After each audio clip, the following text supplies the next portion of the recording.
Hello जी, नमस्कार। स्वागत है हमारा और आपके प्यारे से यूट्यूब चैनल बायोटेक विजन में। तो हम पिछले लेक्चर में आप लोगों को बताए थे कि अलैंगिक जनन के प्रकार के बारे में, अलैंगिक जनन क्या होता है, इसके बारे में आपने देखा। ठीक है, अलैंगिक जनन हमने जीवों के बारे में देखा था कि अलैंगिक जनन कितने प्रकार का होता है। अलैंगिक जनन हमने देखा मुख्य रूप से 6 प्रकार का होता है। पहला जो हमारा होता है वो होता है विखंडन, दूसरा मुकुलन, तीसरा बीजाणु जनन और चौथा हमारा होता है कलिका निर्माण, पाँचवा विखंडन और छठा हमारा होता है पुनरुत्पादन। इन सभी के बारे में हमने विस्तार से जाना, अच्छे से समझा और आप लोग को हम आज इस वीडियो में हम बताएंगे कि पौधों में अलैंगिक जनन किस प्रकार होता है और क्या कहते हैं। तो चलिए शुरू करते हैं। हमारा है कक्षा 12वीं की जीवों में जनन, इसका टॉपिक है। ठीक है, हम लिखेंगे अध्याय 1 जीवों में जनन। ठीक है, जीवों में जनन हमारा जो भाग है, आज हमारा भाग तीसरा है, यानी लेक्चर नंबर तीसरा है। ठीक है, जीवों में जनन। ठीक है, रिप्रोडक्शन या ऑर्गेनिज्म, रिप्रोडक्शन इन ऑर्गेनिज्म। ठीक है, ये हमारा इसके बारे में हम पढ़ रहे थे, जिसके 2 वीडियो हो गए हैं मुख्य रूप से। अब हम देख रहे हैं इसमें पौधों में अलैंगिक जनन को क्या कहते हैं। ठीक है, अलैंगिक जनन हम पढ़ रहे थे, अलैंगिक जनन। ठीक है, हम पढ़ रहे थे अलैंगिक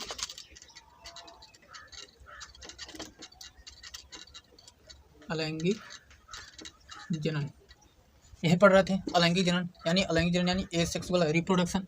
ठीक है, एसेक्सुअल रिप्रोडक्शन। ठीक है, एसेक्सुअल रिप्रोडक्शन हम पढ़ रहे थे। हमने पढ़ा कि अलैंगिक जनन पौधों में आज देखेंगे तो हमने बताया कि जंतुओं कैसे होता है। हमने बताया कि जंतु जो होता है उसमें एक ही जनक भाग लेता है और अपने समान सेम के सेम एक नए जीव का निर्माण करता है। सेम वही प्रोसेस हमारा पौधों में होता है, लेकिन पौधों में मुख्य रूप से 3 भाग के द्वारा वो नए जीव या नए पौधे का बनता है। 3 मुख्य भागों द्वारा। कौन कौन सा होता है?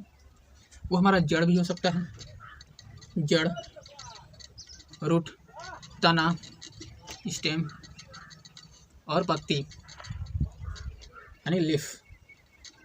ठीक है, ये मुख्य रूप से हमारे 3 ऐसे भाग हैं पौधे के जिनसे नए पौधे का निर्माण होता है। तो हमने क्या बताया? लैंगिक जनन। हम जंतु के बारे में पढ़ लेते, आज हम पढ़ेंगे पौधे के बारे में। तो देखिए हमारे पौधे के बारे में आज हमारा जिसे बोलते हैं अलैंगिक जनन, यानी अलैंगिक जनन क्या करते हैं पौधों में। जो पौधों में हम अलैंगिक जनन को क्या पौधों में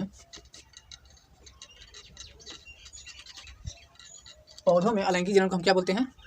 कायिक जनन या कायिक प्रवर्धन, कायिक जनन जिसे इंग्लिश में बोलते हैं। पौधों में अलैंगिक जनन को कायिक जनन या वेजिटेटिव रिप्रोडक्शन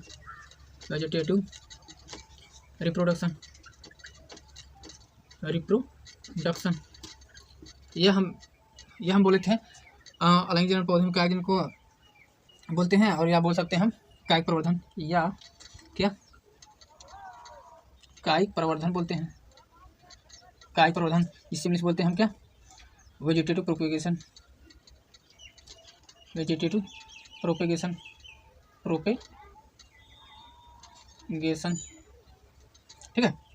वेजिटेटिव प्रोपेगेशन हम बताया कि अलैंगिक जनन पौधों में होता है, यानी पौधों में अलैंगिक जनन को हम क्या बोलते हैं? कायिक जनन। कायिक का मतलब क्या होता है? कायिक का मतलब होता है शरीर।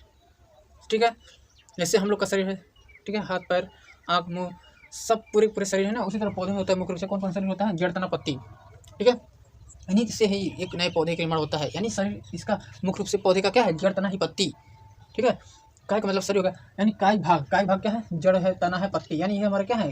एक कायिक भाग है, क्योंकि इसी से हमारे पौधे का निर्माण होता है और यही पौधे से ही, इन्हीं भाग से ही एक नए पौधे का निर्माण होता है। इसी को हम बोलते हैं कायिक जनन। हम बोल सकते हैं कायिक जनन को किस तरह से अलैंगिक जनन होता है कि अलैंगिक जनन अगर पौधों में हो रहा है तो हम बोलेंगे कायिक जनन या कायिक प्रवर्धन। ठीक है, हम बोल सकते हैं किसी भी पौधे के कायिक भाग द्वारा नए पौधे का बनाना। ठीक है, किसी भी पौधे के कायिक भाग द्वारा नए पौधे को बनाना, यानी हम कह सकते हैं कि अच्छे तरीके से परिभाषा के रूप में डिफाइन करके कि किसी भी मातृ पौधे के कायिक भाग द्वारा, यानी किसी भी पौधे के कायिक भाग द्वारा नए पौधे का बनना या निर्माण क्या कहलाता है? कायिक जनन। कायिक जनन मुख्य रूप से कौन कौन हो सकता है? जड़ हो सकता है, तना हो सकता है या पत्ती। इनमें से कोई किसी से एक नए पौधे का निर्माण होगा, या जड़ से एक नए पौधे का निर्माण हो जाएगा, या तना का एक नए पौधे का निर्माण हो जाएगा, या पत्ती का एक नए पौधे का निर्माण हो जाएगा। तो हम लिख देंगे इसका परिभाषा लिख देंगे इसका अलैंगिक जनन यानी कायिक जनन का। ठीक है, इतना तो समझ आया आपको, ठीक है। देखिए क्या क्या किसी भी पौधे के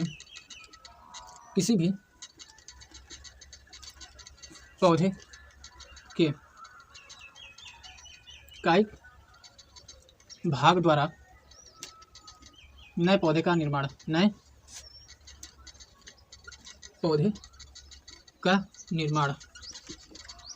ठीक है। कायिक जनन यानी किसी भी पौधे के कायिक भाग द्वारा नए पौधे का निर्माण, ठीक है। ये नए पौधे क्या कायिक भाग मुख्य रूप से क्या होते हैं, देखिए हमारा कायिक भाग जो होता है, हमारा कायिक भाग ये हमारा लिख लीजिए, जड़, ठीक है, तना या पत्ती, ठीक है। देखिए किसी भी पौधे के कायिक भाग द्वारा नए पौधे का निर्माण होने का कहलाता है हमारा कायिक जनन कहलाता है, ठीक है। और यह कायिक जनन जो होता है ये अपने मातृ पौधे के एकदम ही समान होता है, क्योंकि कायिक भाग द्वारा होना है, यानी ये अलैंगिक जनन है। ये एक ही जीव से एक नया जीव बन रहा है, यानी एक ही पौधे से एक नया पौधा विकसित हो रहा है, तो हम क्या बोलेंगे, कायिक जनन या कायिक प्रवर्धन, ठीक है। कायिक का मुख्य रूप से मतलब ही होता है जड़, तना या पत्ती। तो हम बोल सकते हैं किसी भी पौधे के कायिक भाग द्वारा नए पौधे का निर्माण, यानी किसी भी मातृ पौधे के कायिक भाग द्वारा नए पौधे का निर्माण होना क्या कहलाता है, कायिक जनन कहलाता है। और यह कायिक जनन जो नए पौधा बनता है वो आनुवांशिक रूप से और आकारिक रूप से मातृ पौधे की समान होता है। उनके नए पौधे के सभी गुण अपने मातृ पौधे की समान होते हैं, यानी हम बोल सकते हैं कि यह कायिक जनन है, यानी अपने मातृ पौधे के जो संतान हो रहा है, यानी जो नए पौधे विकसित हो रहे हैं अपने समान ही है। और पौधों में हम बोलेंगे क्या, कायिक प्रवर्धन, ठीक है। और जंतु में क्या बोलते थे, अपने मातृ से एकदम जनक जो समान होता था, मातृ से पुत्र जो समान होता था उसे क्या बोलते थे, तो कुलन बोलते थे। इसमें बोलेंगे कायिक प्रवर्धन, ठीक है।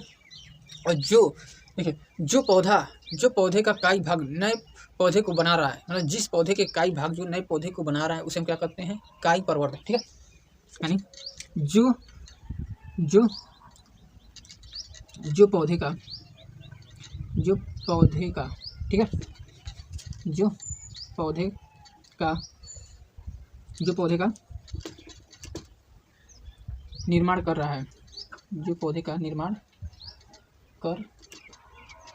है, उसे हम क्या बोलेंगे, उसे कायिक प्रवर्धन, ठीक है। कायिक प्रवर्धन यानी वेजिटेटिव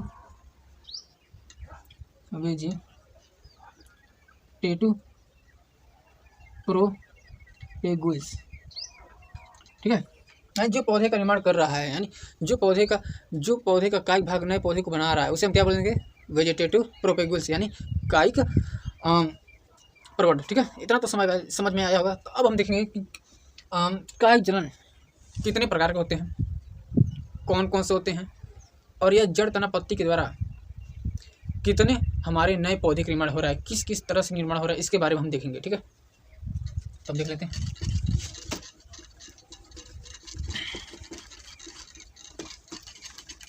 हम पढ़ते हैं कायिक जनन, ठीक है। अलैंगिक जनन को अब तक हटा देते हैं, ठीक है। कायिक जनन यानी वेजिटेटिव रिप्रोडक्शन, ठीक है, वेजिटेटिव रिप्रोडक्शन। अब हम इसके ऊपर पढ़ रहे थे, क्या पढ़ेंगे, प्रकार, कितने प्रकार होते हैं हमारे, ठीक है। यानी कायिक जनन कितने प्रकार के होते हैं, तो हमारे मुख्य रूप से 2 प्रकार के होते हैं, ठीक है। मुख्य रूप से 2 प्रकार के होते हैं। जो फर्स्ट है हमारा वो होता है प्राकृतिक कायिक जनन, ठीक है, प्राकृतिक कायिक जनन। और दूसरा हमारा होता है कृत्रिम कायिक जनन, ठीक है, कृत्रिम कायिक जनन, ठीक है। प्राकृतिक कायिक जनन को बोलते हैं हम क्या, नेचुरल वेजिटेटिव रिप्रोडक्शन, ठीक है। कृत्रिम कायिक जनन को हम बोलते हैं आर्टिफिशियल वेजिटेटिव रिप्रोडक्शन, ठीक है। प्राकृतिक कायिक जनन, अब समझ लेते हैं प्राकृतिक कायिक जनन क्या होता है। देखिए प्राकृतिक कायिक जनन जो होता है वो हमारे पौधे के किसी भी कायिक भाग से स्वतः एक नए पौधे का निर्माण हो जाता है, ठीक है। और वह पौधा अंकुरित होकर एक नए पौधे का निर्माण करता है, और वह मातृ पौधे से अलग होकर एक नए पौधे का निर्माण कर लेता है। ये हमारा तो होता है, ये हमारा क्या होता है, प्राकृतिक कायिक जनन। अब हमारा होता है कृत्रिम कायिक जनन, क्या होता है, यानी कृत्रिम कायिक जनन जो होता है वो पौधे के किसी भी कायिक भाग द्वारा हम मानव के द्वारा विभिन्न प्रकार के तरीके से नए नए पौधे को बनाते हैं। यानी मानव के द्वारा कायिक भाग की तरह नए नए पौधे को बनाना क्या कहलाता है? मानव कायिक जनन या कृत्रिम कायिक जनन। ठीक है, अब हम पढ़ते हैं प्राकृतिक कायिक जनन को। पहला, ठीक है, प्राकृतिक कायिक जनन इसको निकाल देते हैं। क्या पढ़ेंगे? प्राकृतिक कायिक जनन। और पहला आ रहा था क्या? प्राकृतिक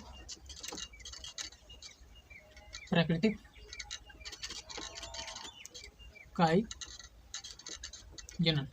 ठीक है, यानी नेचुरल वेजिटेटिव रिप्रोडक्शन। ठीक है, इसके बारे में पढ़ रहे थे, प्राकृतिक कायिक जनन। ठीक है, यानी किसी भी पौधे के कायिक भाग द्वारा अपने आप ही या स्वतः ही नए पौधे का निर्माण हो जाना क्या कहलाता है? हमारा प्राकृतिक कायिक जनन। और प्राकृतिक कायिक जनन जो होता है वह मुख्य रूप से कितने द्वारा होता है? 4 द्वारा होता है, 4 प्रकार के द्वारा होता है। जैसे पहला तो हमारा बताया जड़ द्वारा, तना द्वारा, पत्ती द्वारा, और चौथा क्या होता है? प्रकलिका द्वारा यानी ब्यूबिल। ठीक है, देख लेते हैं इसको भी। ये मुख्य रूप से 4 प्रकार के द्वारा होता है। फर्स्ट हमारा होता है किसके? जड़ द्वारा। ठीक है, जड़ द्वारा। और जड़ द्वारा जो होता है इसका एग्जाम्पल जो हमारा होता है क्या होता है? जड़ द्वारा जो एग्जाम्पल होता है वो हमारा होता है जैसे हमारा होता है सतावर और डहेलिया। ठीक है, सतावर और डहेलिया जड़ द्वारा हमारा पहला जो है हमारा जड़ द्वारा होता है, यानी एग्जाम्पल सतावर और डहेलिया। ठीक है, और हमारा एक और भी आता है शकरकंद। ठीक है, शकरकंद जिसे हम स्वीट पोटैटो बोलते हैं। क्या? Sweet potato. ठीक है, ये हमारा एग्जाम्पल हो गया। अभी बताऊंगा इसका क्या होता है जड़ द्वारा। अब हमारा दूसरा क्या आता है? तने द्वारा। देख लेते हैं इसका भी। दूसरा जो हमारा आता है तने द्वारा।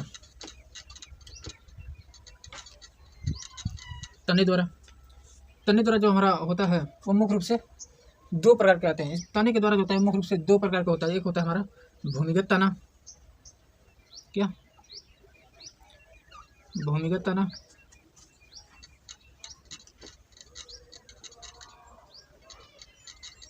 और दूसरा हमारा होता है अर्धवायु तना। अर्धवायवी तना।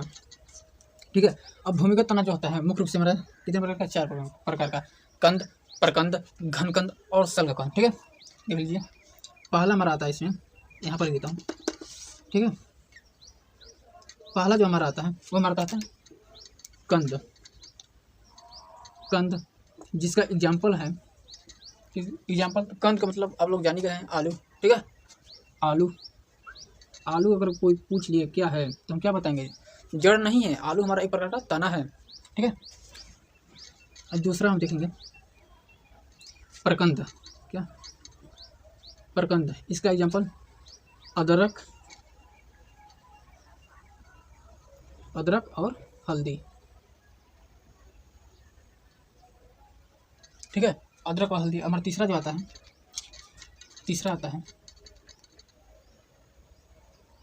तीसरा जो हमारा आता है वो देख लीजिए। तीसरा हमारा आता है घनकंद। इसका एग्जाम्पल जो आता है, देखिए घनकंद का जो हमारा एग्जाम्पल आता है वो हमारा होता है अरबी बंडा और हमारा होता है केसर। और भी होता है जिमीकंद। ठीक है, जिमीकंद। ठीक है, जिमीकंद होता है। चौथा जो आता है मोस्ट इम्पोर्टेंट, आप लोग बहुत देखे होंगे घरेलू सामान में होता है, बिना इसके से सब्जी नहीं बन सकता। ठीक है, सल्गकंद का जो एग्जाम्पल हमारा आता है। ठीक है, सल्गकंद का हमारा एग्जाम्पल वो आता है, वो देखता हूँ प्याज, लहसुन। प्याज हो गया, लहसुन हो गया, और हमारा आता है बस प्याज लहसुन। ठीक है, और भी आता है प्याज लहसुन। ठीक है, अब देखेंगे अर्धवायु तना। ये भी हमारा कितने प्रकार होता है? 4 प्रकार का। अर्धवायु तना भी हमारा 4 प्रकार का होता है। पहला होता है क्या? ऊपरी भोजतारी। दूसरा अंत भूस्तारी, और तीसरा हमारा होता है भूस्तारी, और चौथा होता है भूस्तारिका। देख लेते हैं, ठीक है। ये भी हमारा 4 प्रकार होता है, 4 प्रकार का होता है। फर्स्ट हमारा होता है अंत भूस्तारी, ठीक है, अंत भूस्तारी, अंत भूस्तारी और ऊपरी भूस्तारी, सॉरी ऊपरी भूस्तारी होता है ना, ऊपरी भूस्तारी और अंत भूस्तारी, अंत भूस्तारी। और जो हमारा तीसरा आता है वो हमारा होता है भूस्तारी, भूस्तारी। और चौथा जो हमारा आता है भूस्तारिका, भूस्तारिका। ये हमारा देखिए अर्ध वायु तना जो होता है हमारा 4 प्रकार होता है। फर्स्ट ऊपरी भूस्तारी, सेकंड अंत भूस्तारी, और थर्ड जो आता है भूस्तारी, और फोर्थ भूस्तारिका। अंत भूस्तारी का जो एग्जाम्पल आता है, इसका एग्जाम्पल ये हमारा आता है दूब घास। क्या आपने देखा होगा बहुत सी जगहों पर दूब घास बहुत से निकले हुए होते हैं, ठीक है। दूब घास, खट्टी बूटी, खट्टी बूटी, ठीक है। और इसका एग्जाम्पल होता है अंत भूस्तारी का। अंत भूस्तारी को एग्जाम्पल जो हमारा होता है वो हमारा होता है पुदीना, पुदीना, ठीक है। और भूस्तारिका का जो हमारा एग्जाम्पल होता है, ठीक है, भूस्तारी, भूस्तारी का जो हमारा एग्जाम्पल होता है वो हमारा होता है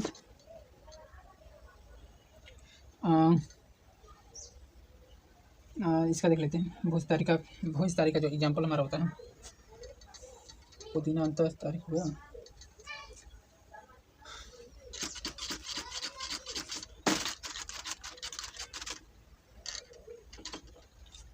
भूस्तारी का जो एग्जाम्पल होता है वो स्ट्रॉबेरी, स्ट्रॉबेरी, ठीक है। और इसका जो एग्जाम्पल आता है, इसका जो एग्जाम्पल आता है हमारा वो हमारा होता है एग्जाम्पल इसका जलकुंभी,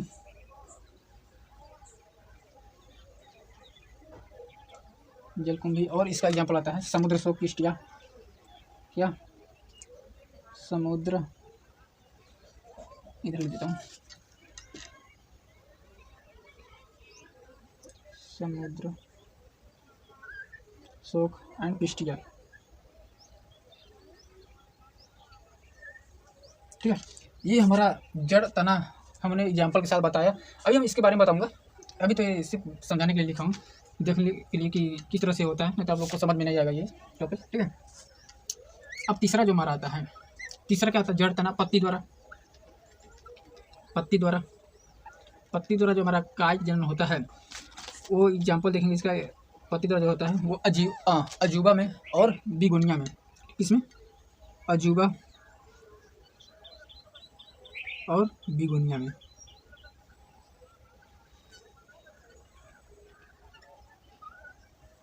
ठीक है, अजूबा में और बिगुनिया में। और जड़पति और हम देखेंगे प्रकलिका द्वारा, किसके द्वारा, प्रकलिका द्वारा। प्रकलिका द्वारा जो हमारा एग्जाम्पल आता है, प्रकलिका द्वारा जो हमारा एग्जाम्पल आता है वो आता है अवयव। क्या देखिए अब हमने बता दिया प्राकृतिक काक जनन में ये पूरी प्रोसेस होता है। अब आप लोग को कुछ ना कुछ समझ में आ रहा होगा कि प्राकृतिक काक जनन क्या होता है, ठीक है। प्राकृतिक काक जनन के हमने प्रकार बताया कि मुख्य रूप से 4 प्रकारों के द्वारा होता है। क्या प्राकृतिक काक जनन, पहला जो प्रकार हमारा होता है जड़ द्वारा, जड़ द्वारा जो हमारा था एग्जाम्पल सतावर, डहेलिया, शकरकंद, इसमें। और दूसरा आ रहा था काक जनन में, काक जनन का जो प्राकृतिक काक जनन में आ रहा था तना द्वारा या तने द्वारा। इसमें 2 प्रकार के हो रहा था तने के द्वारा, भूमिगत तना और अर्धवाही तना। भूमिगत तना में हमारा 4 तरह के रूपांतरण हो रहा था, किसमें, तने में, कंद जिसका आलू, प्रकंद, अदरक, हल्दी, घनकंद और बंडा केसर, सलकंद, सलकंद जो होता है वो होता है प्याज, ठीक है, ये इसका है सलकंद, प्याज, ठीक है, प्याज लहसुन। अब इसका देखते हैं अंतःभूस्तारी, क्या अंतःभूस्तारी, अंतःभूस्तारी अर्धवायु तना देखेंगे, ऊपरी भूस्तारी, ऊपरी भूस्तारी का जो एग्जाम्पल आता है दूब घास खट्टी बूटी। अंतःभूस्तारी का था पुदीना, भूस्तारी का था स्ट्रॉबेरी, चौथा था भूस्तारी का जलकुंभी और समुद्र पिस्टिया।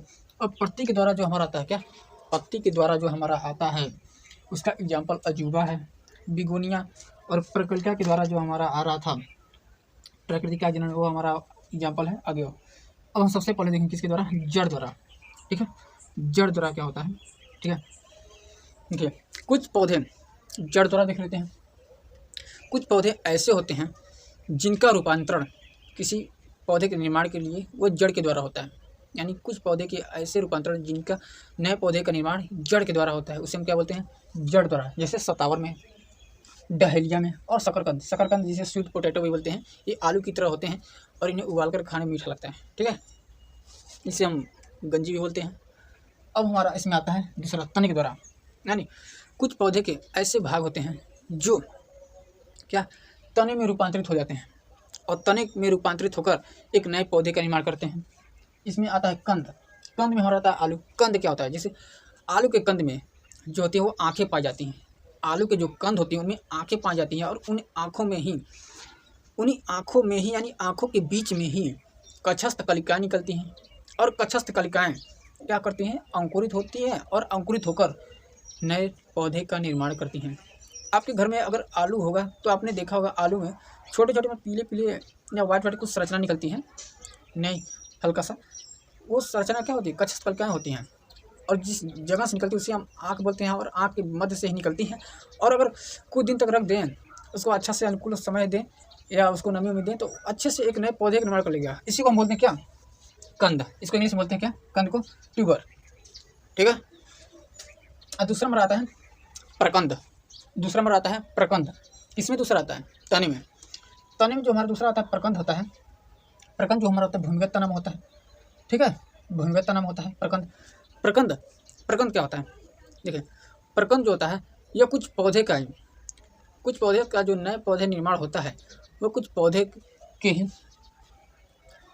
के जो तने होते हैं उनके तने पर और पर संधियाँ पाई जाती हैं। पर संधियाँ का मतलब इस तरह से जो निकले रहते हैं, इस पर ऐसे निकले होते हैं, ऐसे।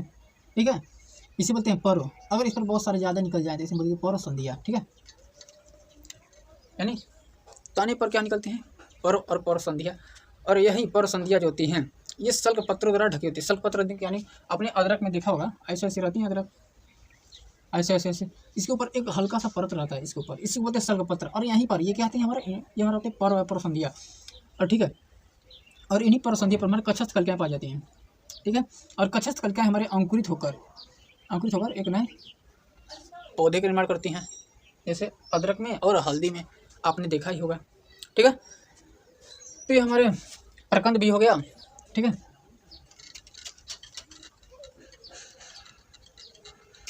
अब देखेंगे घनकंद। घनकंद क्या होता है। ठीक है, घनकंद ये भी हमारा तने का ही भाग होता है। और कौन सा तना होता है हमारा, भूमिगत तना, यानी भूमि के अंदर ही होता है। और यह कौन सा वृत्त करता है, यह क्षैतिज या ऊर्ध्ववृत्त करता है, ऊर्ध्ववृत्त करता है। और इन्हीं पर संधियाँ पाई जाती है और इन्हीं पर संधि पर ही कक्षस्थ कलिकाएँ पाई जाती हैं। इन्हीं पर संधि पर कक्षस्थ कलिकाएँ पाई जाती हैं और कक्षस्थ कलिकाएँ सल्क पत्रों द्वारा ढकी रहती हैं। और सल्क पत्रों के द्वारा ढकी होने के कारण और परसंधियों से इन्हीं सल्क पत्रों के रास्ते निकलती हैं क्या, कक्षस्थ कलिकाएँ। और इन्हीं कक्षस्थ कलिकाओं से निकलता हमारा एक नया पौधे का निर्माण होता है। इन्हीं कक्षस्थ कलिकाओं से अंकुरित होता है और नए पौधे का निर्माण कर लेता है। ठीक है, जैसे हमारा अरवी में बंडा तो देखा ही होगा, मार्केट में मिलता ही है, जिससे सब्जी बनता है। अरवी भी वही होता है, सेम इसी तरह रहता है, लेकिन कुछ इसका आकार छोटा होता है। ठीक है, अब देखें सल्ककंद क्या होता है।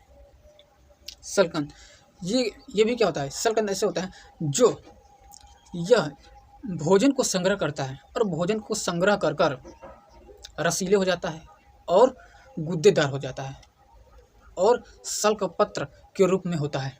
रसीले और गुद्देदार सल्क पत्र के रूप में होता है। ठीक है, और इन्हीं सल्क पत्र पर कक्षस्थ कलिकाएँ पाई जाती हैं। और कक्षस्थ कलिकाएँ जब अनुकूल समय आता है, क्या इसमें देख लीजिए अनुकूल समय आ रहा है इसमें, किसमें, सल्ककंद में, यानी प्याज में। ये लो है सल्ककंद।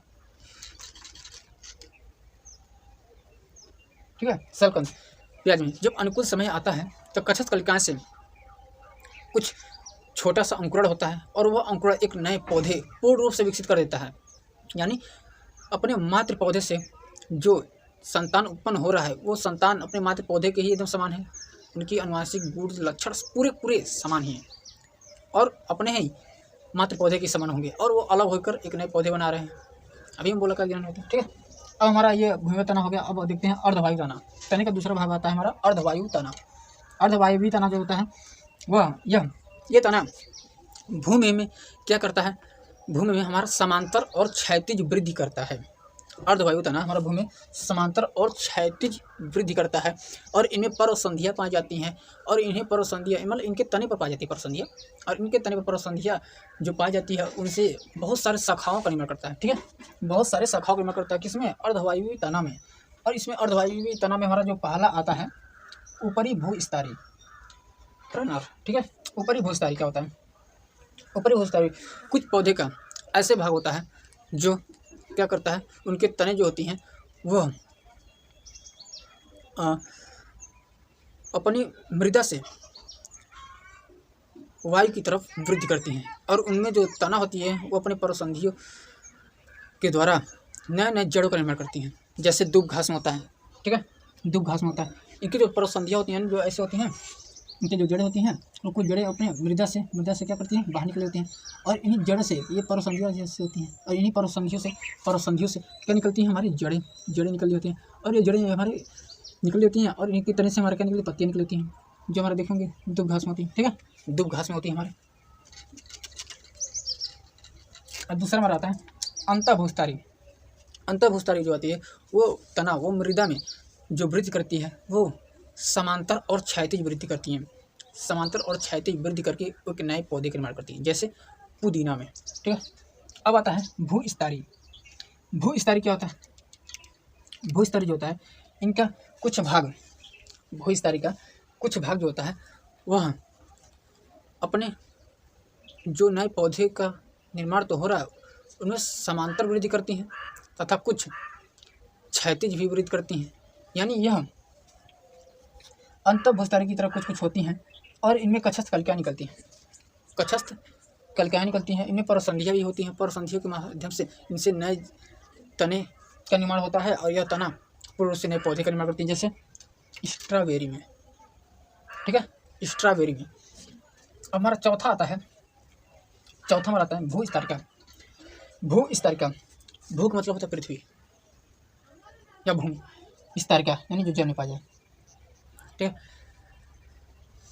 भूस्तरीय जो होते हैं ये हमारे अधिकतर पौधे जो इसमें पाए जाते हैं वो हमारे जल में ही पाए जाते हैं, जल के भीतर या जल के सतह पर पाए जाते हैं और ये जल के सतह पर तो पाए जाते हैं और इनमें पर्वसंधियाँ भी पाई जाती हैं, जिनसे कुछ पर्वसंधियों से कुछ जड़ें निकलती हैं जो अपने मातृ पौधे से अलग होकर उन जड़ों से एक नए पौधे का निर्माण होता है, जैसे समुद्र शोक में, पिस्टिया में, जलकुंभी में, जलकुंभी जो अधिकतर तालाबों या पोखरों में देखने को मिलता है।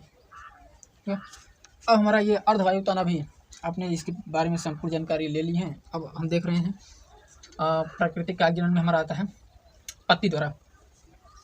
पत्ती द्वारा क्या होता है, पत्ती द्वारा क्या होता है, कुछ पौधे के जो काई भाग होते हैं वो पत्तियों के किनारे पर, कुछ पौधे की जो पत्तियां होते हैं उन पत्तियों के किनारे पर एक नए छोटे छोटे अंकुरण यानी पत्तियों के अंकुरण की संरचना निकलती है।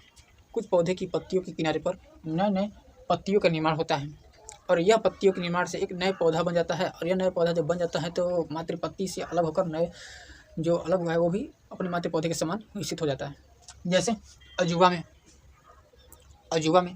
अजूबा का पत्ती ऐसे होता है, मान लीजिए अजूबा है, ये अजूबा है, इन पत्तियों के किनारे पर ऐसे ऐसे छोटी छोटी कलिकाएँ निकली रहती हैं, छोटी छोटी कलिकाएँ निकली होती हैं, कलिकाएँ निकलती हैं और ये कलिकाएँ निकलती कुछ बड़ी हो जाती हैं और बड़ी हो जाने के कारण ये अपनी क्या करती हैं, बड़ी हो जाने के कारण ये अपने तने को क्या कर देती हैं, यानी जड़ को, तने के और जड़ को अलग कर देती हैं, ठीक है, अलग करके एक नए पौधे को विकसित कर देती हैं। ऐसे एक नए पौधे को विकसित कर देती हैं, ठीक है, अजूबा में होता है।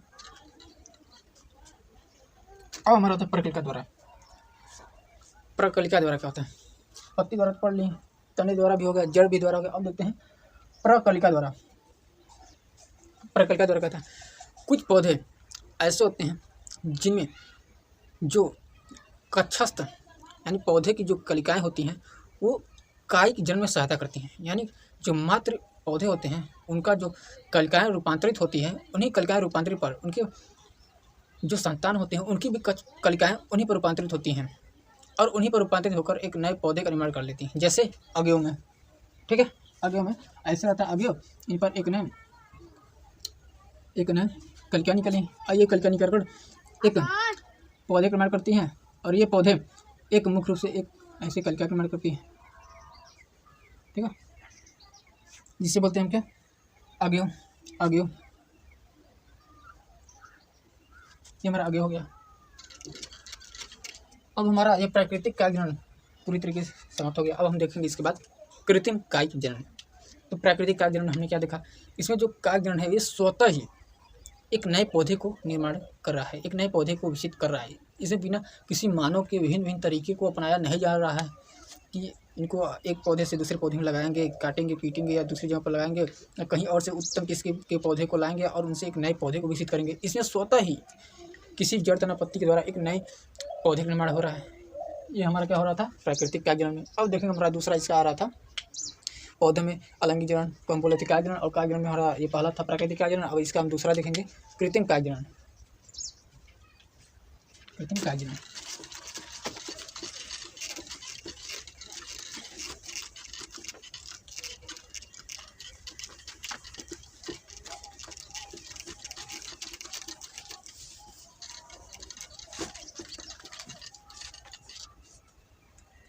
दूसरा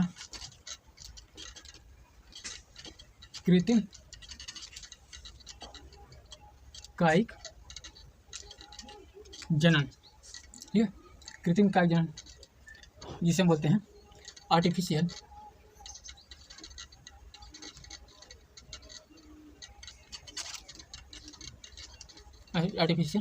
वेजिटेटिव रिप्रोडक्शन, ठीक है। ये हमारा दूसरा कृत्रिम कायिक जनन। अभी हमने बताया कृत्रिम कायिक जनन क्या होता है। कृत्रिम कायिक जनन में जो पौधे का निर्माण किया जाता है वो मनुष्यों के द्वारा विभिन्न विभिन्न तरीके से अपनाकर नए पौधे को विकसित किया जाता है। यानी मनुष्यों के द्वारा कायिक जनन में मनुष्यों के द्वारा अगर नए पौधे को बनाया जा रहा है तो क्या कहलाता है, कृत्रिम कायिक जनन। मनुष्यों के द्वारा बनाया गया नया पौधा कृत्रिम कायिक जनन कहलाता है। कृत्रिम कायिक जनन में जो हमारा आता है, हमारा इसमें आता है पहला जो हमारा आता है कृत्रिम कायिक जनन का जो प्रकार आता है, कृत्रिम कायिक जनन जो हमारा प्रकार का जो पहला प्रकार है, इसमें पहला जो आ रहा था वो हमारा है पहला कृत्रिम कायिक जनन आता है क्या,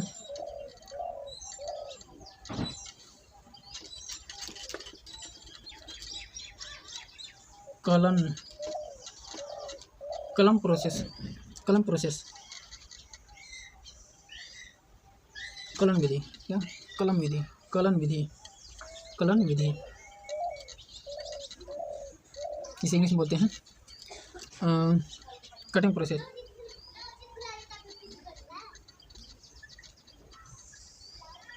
कटिंग प्रोसेस। और हमारा दूसरा जो आता है दाब लगाना,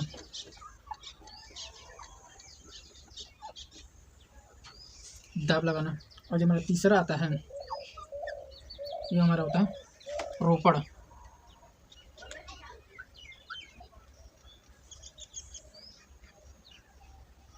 और चौथा जो हमारा आता है इसे हम बोलते हैं क्या, गूटिंग। क्या गूटिंग। इसका जो हमारा एग्जाम्पल आता है, कलन विधि का जो हमारा एग्जाम्पल आता है, जैसे गुलाब में क्या, जैसे गुलाब में, गुड़हल में, गुलाब, गुड़हल, अंगूर, कनेर, मनी प्लांट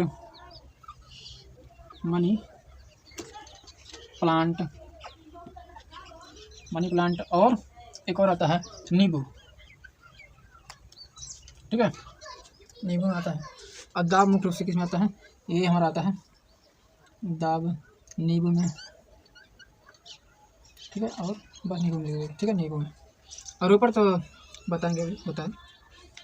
कलम विधि क्या होता है, कलम विधि में किसी भी हम पौधे के कलम विधि में मान लीजिए कोई पौधा है, उनकी हम टहनियों को छोटे छोटे टुकड़ों में काट लेते हैं और छोटे छोटे टुकड़ों को हम काट लेते हैं और वह टुकड़ों में हम देखते हैं कि कच्छस तलिकाएँ उपस्थित हैं, तभी इनसे नए पौधे का विकास होगा।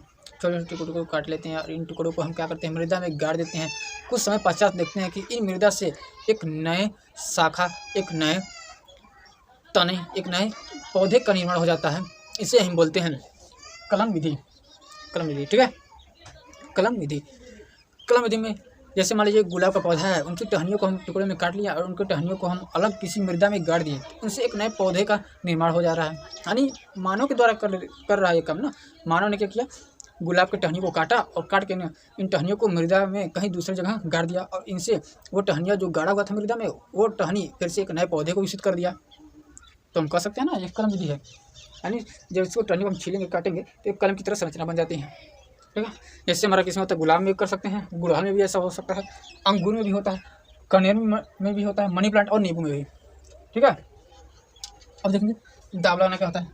दाब लगाना क्या होता है, दाब लगाना कुछ पौधे में, कुछ पौधे की जो तने होते हैं, उनके तने को मृदा में इस प्रकार दबाया जाता है कि उनके तने का अग्रभाग वायु की तरफ हो और दबे हुए भाग तो मृदा में है ये है।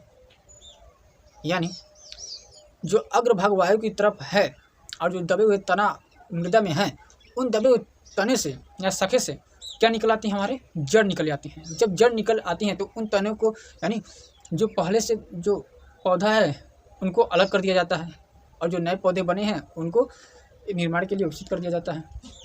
ये हमारा होता है दाब लगाना। मान लीजिए दाब लगाना में, मान लीजिए ये कोई पौधा है, इनसे तने को ऐसे किसी तरीके से ऐसे दबा दिया जाता है भूमि में, और ये जो अग्रसिरा होता है इस तने का, ये वायु की तरफ, ऊपर की तरफ होती है और इनसे जब जड़ निकल आती हैं तो हम इनसे अलग कर देते हैं। तो ये भी एक पौधा बन गया, एक नया पौधा बन गया कि नहीं बन गया, ठीक है। यही हमारा होता है दाब लगाना। अब हमारा आता है रोपण। रोपण सबसे मोस्ट इम्पोर्टेंट है हमारे अच्छे और उत्तम गुणवत्ता वाले पौधे को विकसित करने के लिए। रोपण में क्या किया जाता है, कोई पौधा है, मान लीजिए उन पौधों पर फल नहीं लग रहे हैं, उन पौधे पर परागण नहीं हो रहा है, उन पौधे की लंबाई छोटा है या उनके पुष्प झड़ जाते हैं, तो हम क्या करते हैं, उत्तम किसी पादप को काटकर, मान लीजिए कोई पौधा है जो बहुत कम विकसित हो रहा है और हम उत्तम किस्म की पादप को लाएँ, इनको काट दिए और कटे हुए भाग को इसमें क्या कर दिए, ज्वाइंट कर दिए और ज्वाइंट करके हम मृदा की ऐसे लेप को लगाते हैं। क्या करते हैं, मृदा की ऐसे लेप को लगाते हैं जो इन्हें नमी दे और जीवाणु के संक्रमण को बचाए, और इन पर एक क्या कर देते हैं, एक पॉलीथीन की पतली परत से ढक देते हैं। कुछ 4 या 5-6 सप्ताह बाद हम देखेंगे ये पूरी तरीके से ज्वाइंट हो जाती है। यानी जो पहले का जो पौधा जो कम विकसित हो रहा था और उत्तम किस्म जो पौधा है उसमें ज्वाइंट कर दिया, तो ये भी उत्तम किस्म का हो गया। इनसे भी ये बड़ा वृक्ष होने लगा और इनसे भी फल लगने लगे, फल निकलने लगे, फल भी बनने लगे, पुष्प भी बनने लगे और इनसे अच्छे किस्म की पत्तियाँ भी बनने लगी। यानी फल, पुष्प, पत्ती, परागण भी होने लगा और ये अच्छे किस्म के पौधे बन गए। ये हमारा होता है क्या, रोपण में। ये हमारा पूरी तरीके क्या होता है, रोपण में होता है ये सब। ये हमारा होता है पूरी प्रोसेस रोपण में, ठीक है।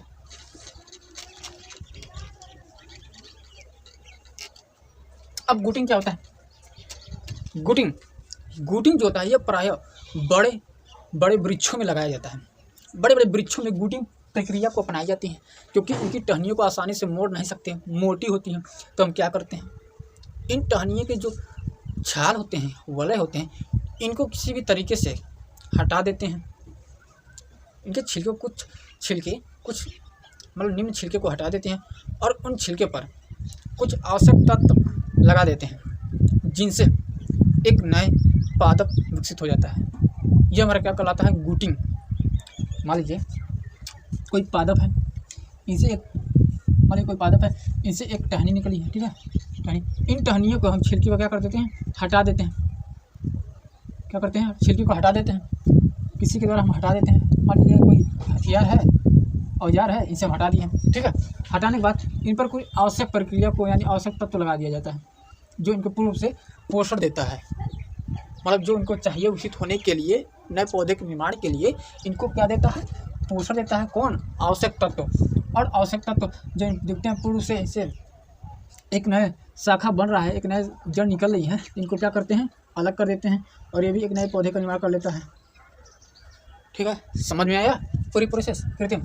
तो आज आप लोग को पता चल गया होगा कि पौधों में अलैंगिक जनन भी होता है, केवल जीवों में नहीं, क्योंकि जीव और पौधे दोनों ही समान रूप से ही क्या हैं?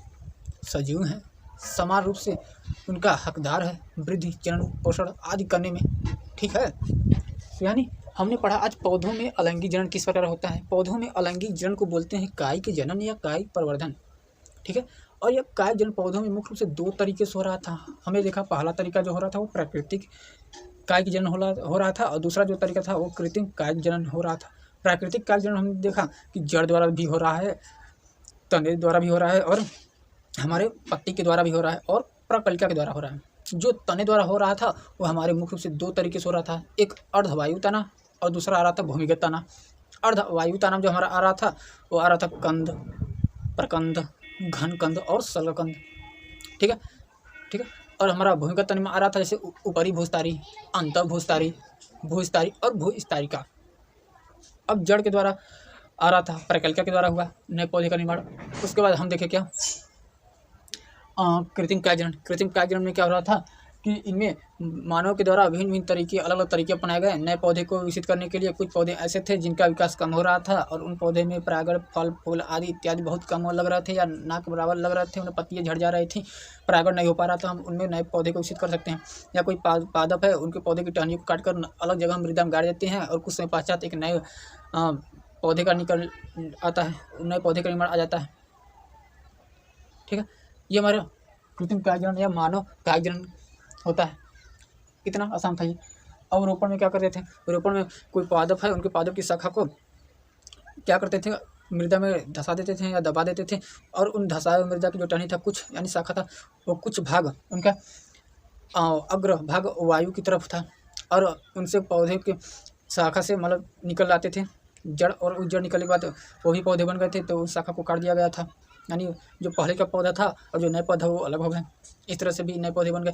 और हमने देखा कि बूटिंग में ये तो दाम में था। अब रोपण में देखे थे, रोपण में क्या हो रहा था? मान लीजिए कोई पौधा विकसित नहीं हो रहा है, तो उनको हम क्या कर सकते हैं?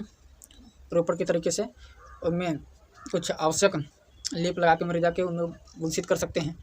और बूटी में क्या हो रहा था? मोटे पादप वृक्ष थे, उनकी टहनी मुड़ नहीं पा रहे थे, उनमें कुछ छाल कटा कर आवश्यक तत्व लगा दे रहे थे और उनमें कुछ क्रियाओं को करते थे, उनसे भी नए पौधे का निर्माण हो रहा था। तो ये हमारे पूरी प्रोसेस था हमारा आज का हमारा इस लेक्चर में कि अलैंगिक जनन पौधों में किस तरह हो रहा था, कैसे हो रहा था, कितने तरह से हो रहा था, कितने प्रकार के हो रहे थे। आज हम पूरी एग्जाम्पल के साथ पढ़े हैं। अगर यह टॉपिक आपको अच्छी तरह से समझ में आया है या आपने कुछ नया सीखा है तो हमारी वीडियो को लाइक कीजिए, चैनल को सब्सक्राइब तथा अपने दोस्तों के साथ शेयर करना ना भूलिए। मिलते हैं हम अगले वीडियो में, तब तक के लिए धन्यवाद।